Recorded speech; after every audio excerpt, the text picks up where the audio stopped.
Hello, everybody. It is Tuesday, October 26th, the fourth Tuesday of the month.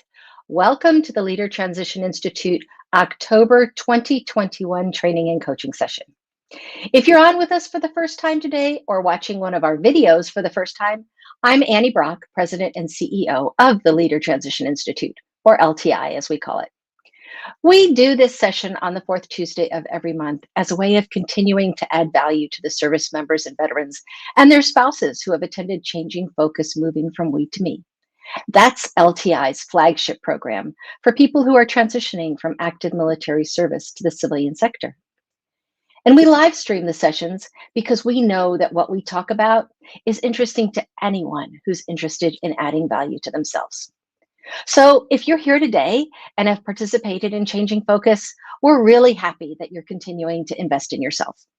And if you haven't participated in Changing Focus, you're in the right place too.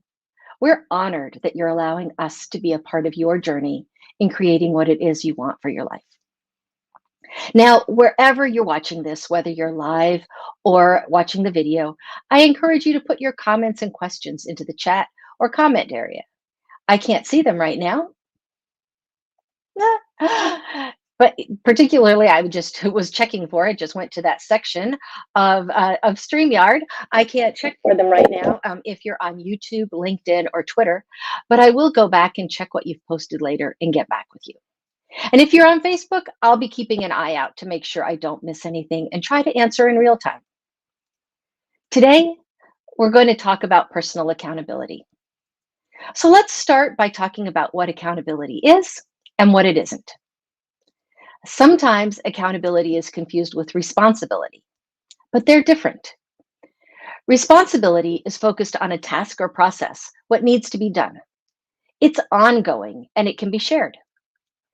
Accountability, on the other hand, that's personal. When we're accountable for something, we're acknowledging our success or our failure, and it requires us to explain our results, along with atonement when those results are less than what was required. Now, in our work environments, we're more likely to live up to our responsibilities because there are consequences to our failures. We can lose our job. At home, in our personal lives, accountability can be challenging. Let me give you an example. In our house, I've assumed responsibility for making sure we eat dinner at about 6:30 every night. It's a task, it's ongoing, and I can share the task with my husband if I want to do that. For example, if I end up with a very late afternoon meeting or an early evening meeting. And I'll be honest and say we're not always sitting down to eat at 6:30. I'll be even more honest and tell you it happens more than I'd like it to. I start to become accountable for what's happened when I apologize to Jeff for the fact that dinner's not going to be ready on time and start digging into the freezer to find something that will thaw and cook quickly. The fact that there are more nights each week when I'm scrambling to get dinner ready on time or near time means I haven't taken complete accountability for it. And we'll talk more about how to do that in a couple of minutes.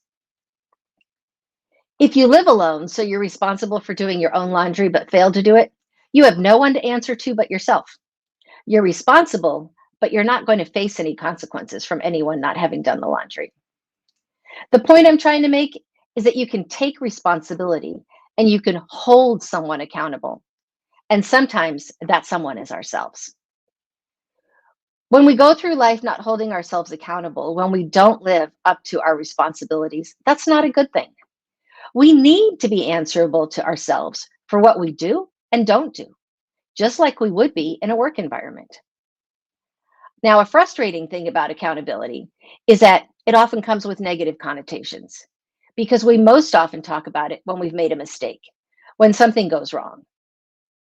We want to hold someone accountable for that. I think we can also use accountability in a positive way by giving ourselves rewards. They don't have to be big or cost anything when we fulfill our responsibilities. Now, accountability means accepting responsibility for our actions and outcomes, both positive and negative. It means acknowledging when we've succeeded and when we've fallen short. We win when we use accountability as a motivator. When we allow ourselves to be accountable in a positive way, We can take credit for our successes, our wins, because just as we need to accept responsibility when we failed, we need to be willing to accept credit when we succeed. So, personal accountability is holding ourselves responsible for what we've said we're going to do. Self discipline, now that's what makes us take the actions that help us do that. And the challenge for us outside of the work environment is that our source of motivation is often more intrinsic than extrinsic.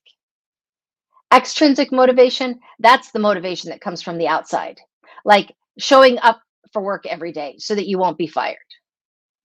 Intrinsic motivation is doing your laundry before you run out of clean underwear just because it feels good to stay on top of the things that you know you need to do. So let's review for a second. Responsibility is taking ownership of activities. When you complete everything on your to do list, you're being responsible. Accountability, that's taking ownership of results. You celebrate when you've checked everything off, and you don't blame someone else or your circumstances when you don't get everything done. So let's talk about how you can make yourself accountable to yourself. You might be accountable to your boss at work, but are you accountable to yourself? Do you regularly let yourself down or fail to live up to the standards you've set for yourself? You're not alone. Most of us struggle to behave in a way that's congruent with our values and goals. We make plans that we never follow or set goals that we never come close to achieving. And it's a frustrating and ineffective way to live. There's no one to hold you accountable if you don't do it yourself. And when you're accountable to yourself, anything is possible. So I want to share 6 tips with you that will help you to master the art of accountability. Number 1, keep a to-do list. If you don't have a plan, you can't hold yourself accountable to anything. Start every day with a detailed plan of what you want to accomplish. Now, the list should consist of the things that need to be done to maintain your life, as well as things that will bring you closer to achieving your goals. The first step to self accountability is a to do list that you take seriously. Tip number 2, make a schedule. A list of tasks isn't enough. When are you going to do everything on that list? What's most important? What needs to be done first? Create a schedule and hold yourself to it. Remember what I said about dinner? I could make a menu for the week or the month. And in fact, I did that years ago when our family was busy, busy, busy. And you know what? It worked. So maybe I should try it again, huh? So start every day with a plan. Tip number 3, review your performance. Review your performance each day. You can review at the end of each task or review all of your tasks at the end of the day. And make note of your successes and failures. I want you to ask yourself 3 questions when you do this. Number 1, what can I learn from how things went today that will make me more effective? Number 2, what do I feel good about that happened today? And number 3, what embarrassed me about how I did today? Tip number 4 is to reward and punish yourself as appropriate. When you do well, give yourself a reward. And when you're not performing up to your standards, punish yourself. You know, that's where we most fall flat when it comes to self accountability, personal accountability. We don't punish ourselves except for how we think. And that's not always effective. In fact, it's rarely effective. And most people don't have trouble thinking of rewards for themselves. Here are a few ideas for punishment. Don't allow yourself to watch TV or Netflix for a week. Give money to a charity you don't approve of. Don't allow yourself to ride your motorcycle for a month or drive your special car on the weekends. Embarrass yourself publicly. Share your failure with, on social. Snap your wrist with a big rubber band. Force yourself to eat peanut butter and jelly sandwiches for a week. Not everybody loves them like I do. Or make yourself watch a news channel that you despise. Tip number 5 to help you be accountable to yourself is to be clear on your goals.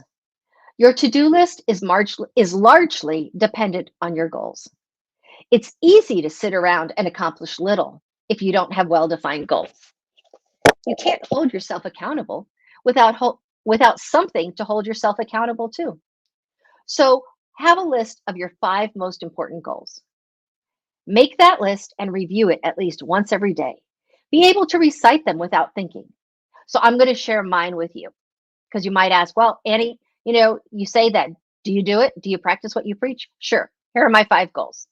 Number one, and we talk about it almost every month at Changing Focus, I want to run a marathon before I turn 65. And there's more to it than just being able to finish the marathon. My idea is that at this point in my life, if I can become fit enough to run a marathon, that means I'm healthy and good shape, and I want to maintain that health status for the rest of my life. Number two, I want to have the best relationship possible with my husband, with my daughters, with my son-in-law, and the rest of my family.